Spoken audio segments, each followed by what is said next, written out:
Salut la famille, salut les fashion leaders, j'espère que vous allez bien. Pour tous ceux qui viennent de me prendre en marche, désolé, ça fait un bout de temps que vous ne me voyez pas, eh bien c'est le boulot. Le boulot et entreprendre, c'est pas facile de gérer son temps, c'est pas facile de trouver du temps pour faire des vidéos, je m'en excuse. Bref, nous sommes de retour, nous sommes pratiquement à la fin de l'année, nous sommes seulement que à un mois, on est en plein mois de novembre. Pour tous ceux qui se rappellent de notre groupage que nous devions faire en cette fin d'année et en ce qui concerne les articles de la Turquie, de la Chine, le groupage est toujours ouvert. Vous pouvez me contacter en inbox, WhatsApp ou simplement aller sur mes différents réseaux TikTok, Facebook, Instagram et me contacter. Voilà. Ceux qui viennent de me prendre en marche, si vous êtes nouveau, likez, abonnez-vous, partagez et surtout laissez un commentaire. Et les anciens, soutenez-moi toujours comme vous avez l'habitude de faire. Let's go, c'est parti. Bienvenue à vous. Alors, comme je disais, je me présente, je suis Kadi de la Fashion Leader. J'ai l'habitude de dire, pour être leader de demain, ça commence aujourd'hui. Aujourd'hui, je viens vous présenter un business. Je dirais 3 business, mais je ne dirai pas les 3 business dans cette vidéo pour éviter que la vidéo soit trop longue et aussi pour éviter aussi de ne pas avoir la possibilité de rentrer dans les détails en ce qui concerne les informations que je vais donner. D'abord, le premier business que je vais aborder dans cette vidéo, ce sera le business de l'entretien. L'entretien, qu'est-ce que je dis? L'entretien, le business de l'entretien qui consiste à créer une entreprise de nettoyage. Les amis, ne négligez pas ce business parce que c'est un domaine qui est en forte demande actuellement. Et devinez déjà avec combien est-ce que vous pouvez lancer ce business-là. Minimum, je dirais, j'ai l'habitude de faire des vidéos, j'ai l'habitude aussi de faire des propositions, des business qu'on peut lancer avec 50 000 francs, avec 100 000 francs.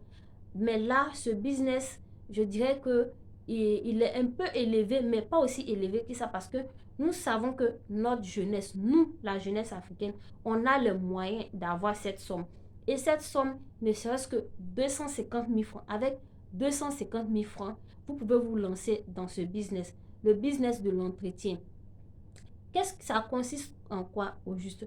Figurez-vous que je prends l'exemple de la Côte d'Ivoire, l'Afrique en général, mais je vais préciser la Côte d'Ivoire. Vous pouvez aussi faire vos recherches dans vos différents pays, la Guinée, le Mali, le Togo, et le Burkina. Vous pouvez faire vos recherches dans vos différents pays et voir comment est-ce que vous pouvez bien structurer votre business, mieux organiser votre business. Mais je parle déjà sur l'exemple de la Côte d'Ivoire. Sachez qu'en Côte d'Ivoire, on a en général 200 nouveaux appartements qui voient le jour. Et vous savez que dans ces 200 nouveaux appartements qui voient le jour, ne serait-ce que dans la ville d'Abidjan, ne serait-ce que dans la ville d'Abidjan, et ces appartements-là sont généralement occupés soit par des expatriés, soit par des, par des personnes, on dirait, de la classe moyenne. La classe moyenne, c'est une classe qui se développe grandement actuellement en Côte d'Ivoire parce que vous savez que la Côte d'Ivoire est en train de se relever à grande vitesse. Je, je ne connais pas trop, je ne maîtrise pas trop dans les autres pays, mais actuellement, la Côte d'Ivoire est en train de se relever à grande vitesse. Et la classe moyenne actuellement est assez importante. Voilà, la classe moyenne est assez grande. On ne va pas dire que les super riches, on ne va pas dire que les pauvres non plus, mais cette classe moyenne-là a les moyens de sa politique. Cette classe moyenne-là a les moyens de s'offrir les services d'une entreprise d'entretien, d'une entreprise de ménage. Voilà, ça consiste à quoi cette entreprise? Vous avez vos 250 000 francs que vous prenez. Vous allez vous occuper de tout ce qui est déjà produits d'entretien. Figurez-vous que les produits d'entretien, vous pouvez dès le début vous procurer des produits du strict nécessaire. Mais la priorité, c'est de pouvoir bien faire le travail. Ce n'est pas les produits qui font le travail, mais c'est la personne qui a les produits en main qui fait le travail. Voilà, donc vous pouvez vous procurer ces produits-là d'entretien déjà de première nécessité. Et le matériel d'entretien, qu'est-ce que c'est que le matériel d'entretien? Je dirais un aspirateur, euh, hum, comment on appelle ça, des serpillères ou des trucs là qu'on prend pour nettoyer. Mais arrangez-vous à trouver des choses assez chic, assez propres. Parce que même si c'est pour si même si c'est un matériel d'entretien, mais qu'il faut que ça soit vraiment adapté à cette classe-là auquel vous partez proposer vos services. C'est-à-dire la classe moyenne aujourd'hui aspire, la classe moyenne est entre, entre la tradition et le modernisme. Donc, cette classe moyenne veut quelque chose d'assez original et aussi d'assez classe, d'assez chic et propre. Donc, prenez ce business-là vraiment au sérieux. Je vous assure, les amis. Et le business d'entretien ne se limite pas seulement dans le domaine des particuliers. C'est-à-dire, je prends l'exemple d'un expatrié qui vit en Côte d'Ivoire avec sa femme et ses 2 enfants. Cette femme-là n'a pas le temps de faire toujours le ménage chez elle à la maison. Même si elle a une femme de ménage, mais généralement, les femmes de ménage sont prises plus pour faire la cuisine. Elles n'ont pas vraiment le temps de faire bien la cuisine de façon convenable et de faire le ménage de façon convenable. Donc, vous avez le groupe des particuliers, mais vous avez aussi la possibilité de signer des gros contrats avec des entreprises de bâtiments, par exemple. Après chaque construction de bâtiment, on a besoin que ce bâtiment-là soit nettoyé avant de venir appliquer quoi que ce soit la peinture. Avant d'aménager même la maison, on a besoin que ce bâtiment-là soit nettoyé de fond en comble proprement. Donc, vous avez la possibilité d'aller vers ces personnes qui s'occupent des chantiers, comme on les appelle les maîtres chantiers ou les gens.